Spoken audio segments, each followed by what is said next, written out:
Well, right now, visitation services for Noah Shahnavaz, the Elwood police officer murdered earlier this week, underway in Fishers. The service is being held at I-Town Church. Hundreds of police officers came to pay their respects today. ITMA's Richard Essex is in Fishers tonight with that story. Richard.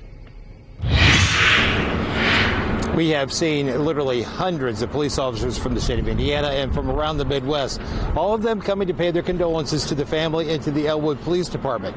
And there is no other way to put this. This is a tough day for law enforcement here in Indiana. Officer Noah Jacob Shahnavaz courageously stood his post, representing what is best in society, going into places that the average person fears to tread, seeing things no one wants to see. By simply putting on his uniform and going to work every day, Noah made this country a better place to live. A picture of Officer Noah Shahnavaz sits a few feet behind his family and friends. In the front of the room, his casket covered with an American flag. 2 armed police officers will stay in place until the funeral on Saturday. In the hours leading up to the visitation, the Honor Guard, a group of volunteers, placed American flags throughout the church property. As each flagpole is driven into the soil, Bob Patterson is reminded of why he is here. Because of what these people have done for me to be able to do this. But they deserve the honor that we give them, and always do. The Elwood Police Department placed a cruiser near the front door of the church, a silent but visible reminder of what happened to Officer Noah Shahnavaz last Sunday morning. His career as a police officer was just getting started.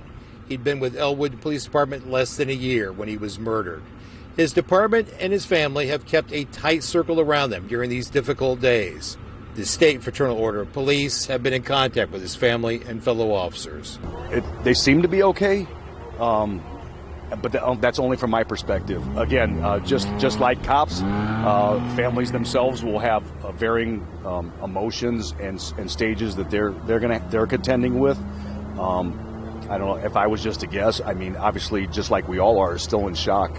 Back inside the church, Officer Shahnavaz's family and members of the Elwood Police Department had a few moments alone before the hundreds of police officers and extended family and friends came to pay their respects. The Elwood Police Department is a small department, and talking to the FOP critical incident people just a little while ago, they say that they'll be keeping a close eye on them, making sure that everybody is taking good care of themselves for the next couple of days. Now, visitation here at the church is scheduled to go until 7 o'clock. In Fishers, Richard Essex, Wish TV, ITMA. Back to you, Phil.